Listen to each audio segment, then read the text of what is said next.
Assalamualaikum warahmatullahi wabarakatuh. Perkenalkan, kami dari kelompok 10 ingin mempresentasikan pasar uang dan valutas internasional, yang dimana dalam pembelajaran bank dan lembaga keuangan lainnya yang didosini oleh Bapak Dede Solihin, SE, MM. Kelompok 10 ini terdiri dari Subuh Muharam, Sodikin, Sophia, Yogi Yolanda, dan Yunisha.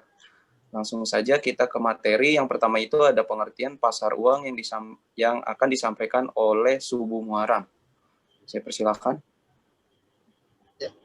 Pengertian pasar uang di sini. Pasar uang atau money market merupakan sarana lembaga keuangan, perusahaan non-keuangan dan peserta lainnya, baik dalam memenuhi kebutuhan dana jangka pendek maupun dalam rangka melakukan penempatan dana atas kelebihan likuiditas. Merupakan sarana pengendali moneter oleh penguasa moneter dalam melaksanakan operasi pasar terbuka. Adapun jangka waktu peminjaman di pasar uang cenderung pendek, mulai dari 1 hari hingga maksimal 1 tahun. Lebih dari setahun maka akan digolongkan sebagai pasar hutang. Transaksi pasar uang sendiri biasa dilakukan secara langsung atau melalui perantara atau broker. Dilihat dari jenis mata uangnya, pasar uang dibedakan menjadi pasar domestik serta pasar valuta asing. Karakteristik pasar uang yaitu 1, menyediakan fasilitas atau jaringan transaksi jual beli aset finansial. 2, mempertemukan pihak yang memiliki surplus dana dengan pihak yang mengalami defisit. Yang ketiga, transaksi dalam pasar uang. Sebagian bersifat jangka pendek. Keempat, pasar uang juga berfungsi untuk memenuhi kebutuhan dana jangka pendek perusahaan, lembaga keuangan, dan pemerintah, mulai dari overnight sampai dengan jangka waktu jatuh tempo 1 tahun. Kelima, pada waktu yang sama, pasar uang menyediakan outlet investasi baik pihak surplus dana jangka pendek yang ingin memperoleh pendapatan atas dana yang belum terpakai. Nah, terus peserta pasar uang, di mana pihak yang terlibat dalam transaksi pasar uang, baik sebagai investor maupun sebagai penerbit instrumen dalam rangka mobilisasi dana antara lain adalah 1, lembaga-lembaga keuangan, 2, perusahaan-perusahaan besar, 3, lembaga-lembaga pemerintah, 4, individu-individu. Nah, terus fungsi pasar uang. 1, mempermudah masyarakat memperoleh dana-dana jangka pendek untuk membiayai modal kerja atau keperluan jangka pendek lainnya. 2, memberikan kesempatan masyarakat berpartisipasi dalam membangun dengan membeli sertifikat Bank Indonesia atau SBI dan surat berharga pasar uang atau SBPU. Yang ketiga, menunjang program pemerataan pendapatan bagi masyarakat. Nah, terus tujuan pasar uang bagi investor, yaitu di mana sebagai penghimpun dana berupa surat-surat berharga jangka pendek sebagai sumber pembiayaan bagi perusahaan untuk melakukan investasi sebagai perantara bagi investor luar negeri dalam menyalurkan kredit jangka pendek kepada perusahaan di Indonesia misalkan. Terus dari pihak yang membutuhkan dana, terus dari pihak yang menanamkan dana. Dari pihak yang membutuhkan dana yaitu misalkan untuk memenuhi kebutuhan jangka pendek, untuk memenuhi kebutuhan likuiditas, untuk memenuhi kebutuhan modal kerja, sedang mengalami kalah keliring. Dari pihak yang menanamkan dana, misalkan untuk memperoleh penghasilan dengan tingkat suku bunga tertentu. 2, membantu pihak yang mengalami kesulitan keuangan. Spekulasi pasar uang yaitu 1, sarana untuk mencari pinjaman dana jangka pendek, baik perusahaan yang mengalami kesulitan likuiditas. 2, sarana untuk menempatkan kelebihan dana yang dimiliki oleh badan usaha. Selanjutnya dilanjutkan oleh Bapak Sodikin, kekurangan pasar uang. Baiklah, di sini ada pun kekurangan pasar uang. Yang pertama, ada risiko pasar. Risiko ini terjadi karena turunnya harga suatu instrumen pasar uang dikarenakan tingkat suku bunga naik sehingga investor mengalami kerugian. Dan yang kedua, risiko gagal bayar. Risiko ini terjadi karena disebut tidak dapat memenuhi kewajiban bayar pada kreditor. Dan yang ketiga, risiko inflasi. Risiko ini terjadi karena naiknya harga barang atau jasa sehingga daya beli menurun atas pendapatan yang diterima dari pinjaman yang diberikan. Dan yang keempat, risiko nilai tukar. Risiko ini terjadi karena adanya perubahan tidak menguntungkan terhadap kurs mata uang asing.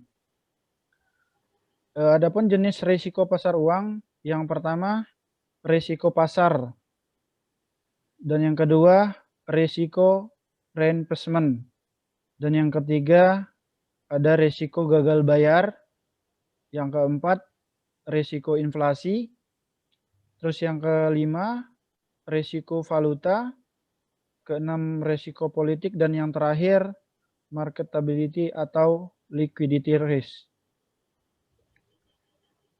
Instrumen pasar uang di Indonesia itu terbagi menjadi 7 macam. Yang pertama, sertifikat Bank Indonesia atau SBI.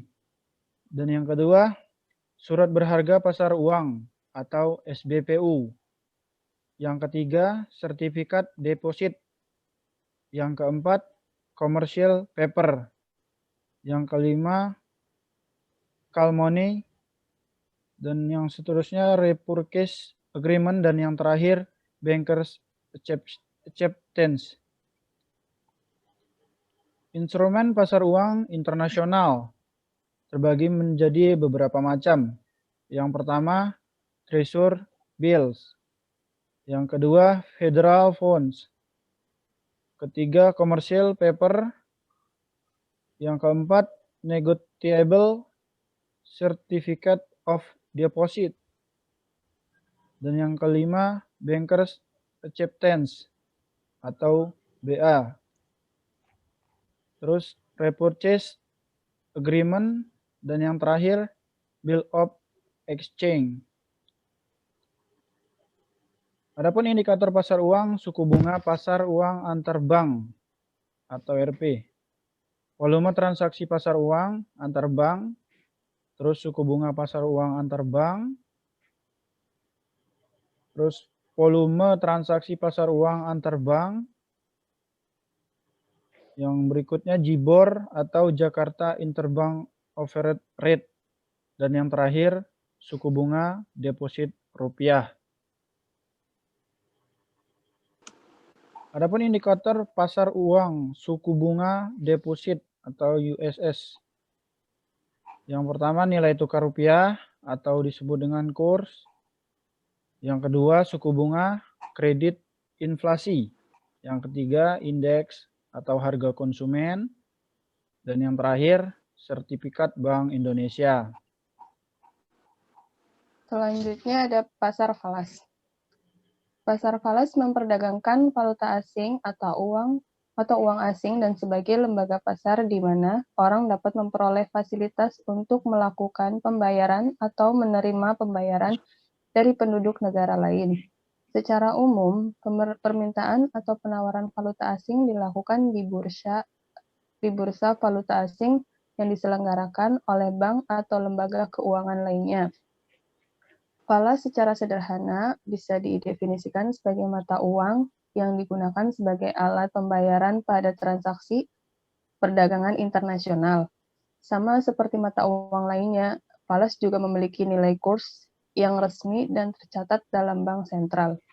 Salah satu contoh valuta asing yaitu sering dikenal adalah mata uang dolar. Adanya falas dalam dunia perdagangan dan bisnis internasional ini membuat resiko fluktuasi kurs mata uang suatu negara bisa ditekan seminimal mungkin. Selain itu, falas juga menjadi sebagai tempat untuk melakukan transaksi perdagangan mata uang negara dengan mata uang negara lain. Contoh transaksi falas. Hari ini, Jumat tanggal 28 Mei 2011 adalah hari libur dan kurs 1 US dollar sama dengan 1.000. Sementara harga pasar uang itu 17% PA. Pihak investor memiliki dana yang cukup besar untuk diinvestorkan. Pertanyaan pertama, menurut Anda, investasi mana yang akan dipilih investor pembeli falas atau pasar uang? Nah, menurut saya, mencari nilai tambah pada masa libur. Kurs tanggal 28 Mei adalah 1 US dollar sama dengan 9.000. Bunga di pasar 17%, jangka waktu 28 dikurangi 31 Mei, atau 3 hari. Di sini 3 kali 0,17 kali 9.000. Nilai dibagi 360 sama dengan 12,75. Mencari nilai total, sehingga nilai total adalah yaitu 9.000 dikurangi 12,75.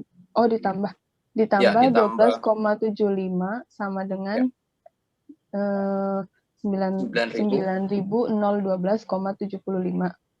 Jadi, jika kurs ditambah dengan nilai tambah lebih besar dari nilai total, maka sebaiknya investor membeli falas. Jika kurs ditambah dengan nilai tambah kecil dari nilai total, maka sebaiknya investor membeli pasar falas. Jika kurs ditambah dengan nilai tambah lebih besar dari nilai total, maka sebaiknya investor membeli falas. Yang kedua, jika kurs ditambah dengan nilai tambah lebih kecil dari nilai total, sebaiknya investor membeli pasar falas. Jika kondisi di hari Senin diperkirakan sebagai kurs yang pertama, kurs 1 US dollar sama dengan 9.030. 9.000. Ya. Nah, kalau yang keduanya kurs 1 US dollar sama dengan 9.010 rupiah. Di sini yang diminta untuk apakah investor membeli falas atau pasar uang. Sebaiknya investor membeli falas karena 1 US dollar kurang lebih 9.012,75. Dan investor sebaiknya membeli PU karena 1 US dollar lebih dari 9.000,1275 rupiah. Fungsi falas. Transfer daya beli, setiap pihak bertahan untuk menggunakan mata uangnya sendiri. Penyediaan kredit diperlukan untuk membiayai barang dalam perjalanan, mengurangi risiko valuta asing, menyediakan fasilitas perlindungan untuk pelaku terhadap perubahan kurs dengan mekanisme hedging, yang dimana terdapat beberapa fungsi, diantaranya yang pertama yaitu alat tukar internasional, yang kedua sebagai pengendali kurs, yang ketiga sebagai pendukung perdagangan internasional, yang keempat untuk alat pembayaran. Selanjutnya Yogi Yolanda. Ya, selanjutnya di sini ada tujuan melakukan pasar uang falas ya. Yang pertama itu di sini ada untuk transaksi pembayaran. Yang kedua itu mempertahankan daya beli. Di mana yang ketiga itu pengiriman ke luar negeri, mencari keuntungan dan pemagaran risiko. Selanjutnya jenis transaksi dalam pasar falas. Yang pertama itu ada transaction spot atau transaksi spot, yang dimana transaksi spot merupakan transaksi valuta asing dengan penyerahan dan pembayaran saat itu juga, meskipun dalam praktek transaksi spot akan diselesaikan pada 2 hari kerja berikutnya. Yang kedua itu ada forward transaction atau transaksi berjangka, di mana transaksi berjangka itu merupakan transaksi valuta asing dengan penyerahan pada beberapa waktu mendatang sejumlah mata uang tertentu berdasarkan sejumlah mata uang tertentu yang lain, yang dimana kurs dalam transaksi forward ditentukan di muka dengan sedang penyerahan dan pembayaran dilakukan beberapa waktu mendatang pada saat kontrak jatuh tempo. Yang ketiga itu ada swap transaction atau disebut transaksi swap, yaitu transaksi pembelian dan penjualan bersama sejumlah tertentu mata uang dengan dua tanggal valuta atau penyerahan yang berbeda. Pembelian dan penjualan mata uang tersebut dilakukan pada bank lain yang sama. Jenisnya transaksi swap, yang umum adalah spot terhadap forward. Yang terakhir itu ada option transaction atau transaksi opsi, yang merupakan kontrak untuk memperoleh hak dalam jangka membeli atau hak yang menjual tidak harus dilakukan atas jumlah unit valuta asing pada harga dan jangka waktu tertentu. Selanjutnya di sini ada interaksi antara pasar valuta asing dan pasar uang, yang dimana pemilihan dana dalam pasar uang selalu berkaitan dengan pasar falas, yang artinya jika hendak menginvestasikan uang dalam pasar uang, maka harus mempertimbangkan dan menentukan investasi yang paling menguntungkan di pasar uang atau pasar falas. Interaksi antara pasar uang dan falas ini menjadi lebih penting apabila sejumlah dana yang ada dalam jumlah besar atau kondisi ekonomi pada saat yang kurang baik. Di sini juga akan diterangkan kelebihan dan kekurangan pasar falas. Yang pertama saya akan menerangkan kelebihan dari pasar falas ya. Yang pertama itu ada transaksi dapat dilakukan 24 jam. Yang kedua itu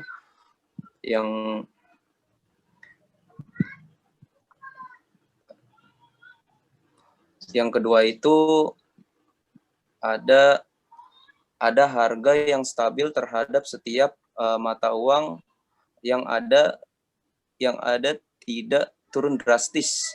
Yang ketiga itu ada biaya transaksi lebih murah.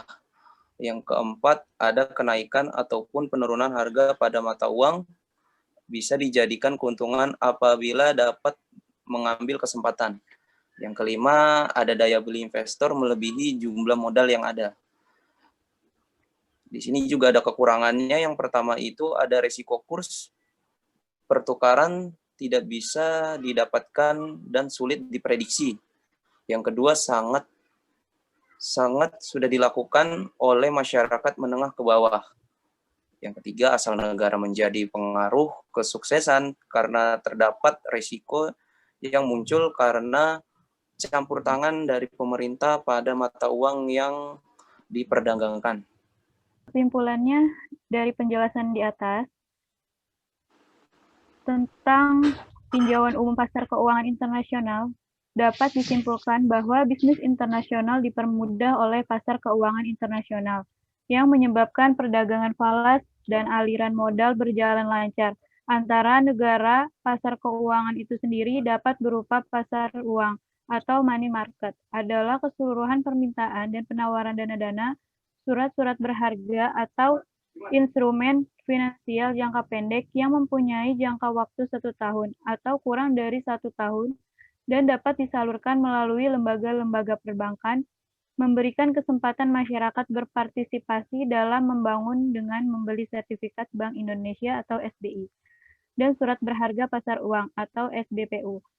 Pasar valuta asing menyediakan pasar sarana fisik maupun dalam pasar keseimbangan kelembagaan untuk melakukan perdagangan mata uang asing, menentukan nilai tukar mata uang asing dan menerapkan manajemen mata uang asing.